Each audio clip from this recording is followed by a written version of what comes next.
Hey everyone, it's Ben Hardy here, and in today's video we're reviewing a GMC Sierra 3500 AT4. Before we get in this video, I want to give a huge shout out and thank you to the GMC here in North Salt Lake for giving me some time with this 3500. I'll include a link to their website in the description down below so you can check out what they have currently. I'll also include a link to my car buying guide as well. Let's get into it.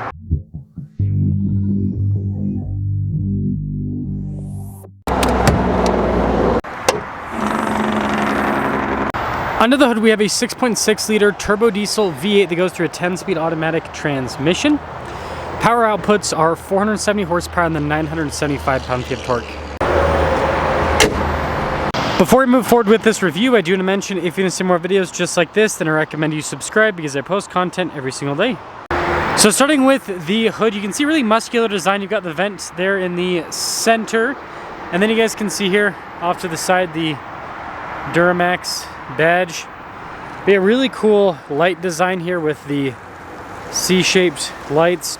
Cool animation as well. Love the grille in the AT4. You can see the red recovery points there at the bottom. Overall, good looking truck, imposing front end. Now on the side here, our tire wheel setup is 275 by 65 by 20 in the front and over in the rear. And you can see here with the wheels completely blacked out. Got these nice all-terrain tires. And then we do have Rancho shocks with this package, independent front suspension as well. Big chunky fender flares, you can see again with the Duramax badge. AT4 HD on the side. Notice the mirror caps blacked out, and then you also have the cap lights there at the top. We've got this fixed step here on the side. We also have a bedside step as well. And then here's your full side profile. Then here's a quick look at the leaf spring setup in the back. We also again have another Rancho shock. And this will lead us to the key fob. We have our lock and unlock function, remote start, tailgate drop down, which just press that and then it'll pop right down. Now this one has the multi-pro tailgate. So press that and it'll turn into a cool little step system. We also have LED lights here in the bed. We've got grab handle. We got a full power outlet. Fifth wheel prep. So it's all ready to go. And then getting this back up is pretty easy. Lock that into place. And then with the rest of it, just lift it all up in one motion. Got the GMC logo there. You can see the taillights. They also kind of have a fun little animation. Fills in. I think it's pretty cool. Bumper steps there. You got the big exhaust tip. It's one of the ways you can tell it's a Duramax, but there's the rest of the rear. And popping inside, you guys can see here with all the nice trim across. I love the stitching as well. And then here are the seats. You've got the little storage space there with the seat too, but yeah, plenty of room, flat loading floor, and also you can pick up the seat for more storage as well. Getting in's easy with the grab handle. Just grab that, pop in. Legroom back here is good. Got a little storage pocket. We've got some cup holders, heated seats, USBs. We've got vents as well for the rear passengers, and then headroom's really good back here. And this of course leads us up front where you can see again all the nice trim throughout. Your memory seat function. We got all of our window controls here, front to automatic. Mirror adjustments. The mirrors do power fold in. Blind spot monitoring as well. And then here's the front seat, AT4 there at the top. Nice trim all down the center portion. All of your power adjustments. Payload is 3,701 pounds. Towing capacity on this is 20,000 with conventional towing. And then you can see with the parking brake, we've got our drive mode select with our drive line select. It does have four-wheel drive auto. You also have our light controls. Heads-up display controls too.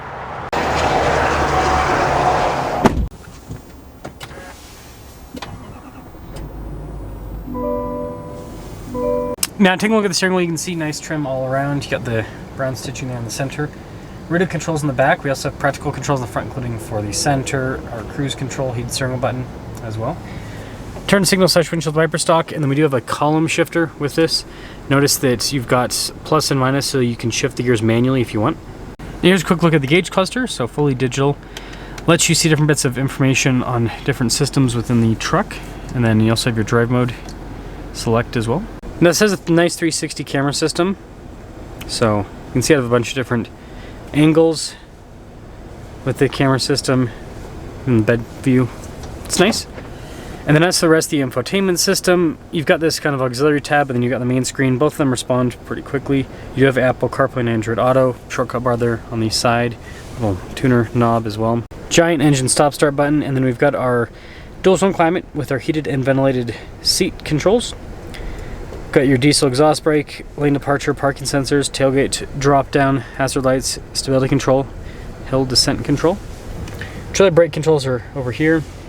Got some cup holders, AT4 here in the center console.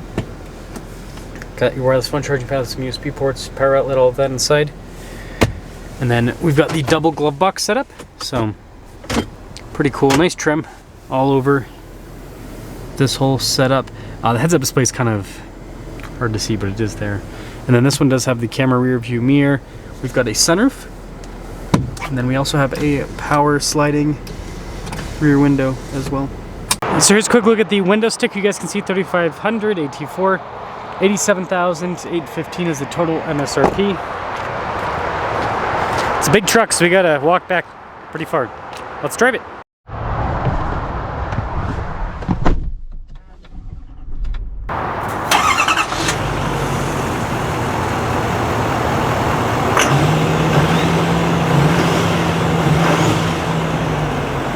Well, let us set off in the 3500. Here's the visibility of the hood. It's kind of tall. Both the mirrors, and there's the rear. It's one of those trucks that, like, I mean, I've got a little bit of space up to the top. It's one of those trucks that I kind of raise the seat a bit so it's easier to see over the hood. Personally, I understand why they do these giant tall hoods. It's for looks, and you know, I've also got a pretty big engine under there. But you know, if they could lower the hood, I would go for that. I don't think we need these massive hoods, massive grills. But you know, each their own, right? So I will say I love the new Duramax. I love the new 10-speed as well. It's just a great setup. It's got good torque. It's smooth. Now this is a 3500, so you guys can see kind of bouncing around a little bit. That is somewhat the name of the game with this truck. Any 3500, you're gonna have firm suspension, so it's just something that you kind of deal with in this segment. But yeah, I mean, going over that, it's not too bad for the damping. Let's see what the turning radius is like here. Nope. It's an HD truck, but you know, it ain't too bad actually. Independent front suspension actually helps out quite a bit. Oh man, turning out of here, like I got no, I kind of made it in, kind of. Yeah, this thing's got a punch. It's just a torque monster. And it's more than enough power. It's more than enough power. Yeah, definitely a bumpy ride. Definitely a bumpy ride. So I mean, I would say if you don't need the payload capacity, then the 2500 might be a better route to go. I mean, I've driven that AT4X a few times, 2500, and man, that's a smooth truck for an HT. But the payload on that's like 1,000 pounds less than this. More than that, actually. So it just comes down to your needs when it comes to payload and towing and all of that. So to sum things up here with the AT4, this is a great truck. This is kind of like the best of both worlds. It has luxury, it's got good looks, it can still tow a very large amount, it's got great payload capacity, great engine. You know, again, I'm not in the market for a big diesel truck, but if I was, I really like the GM trucks right now. Ford's got great power, but the truck feels cheaply built.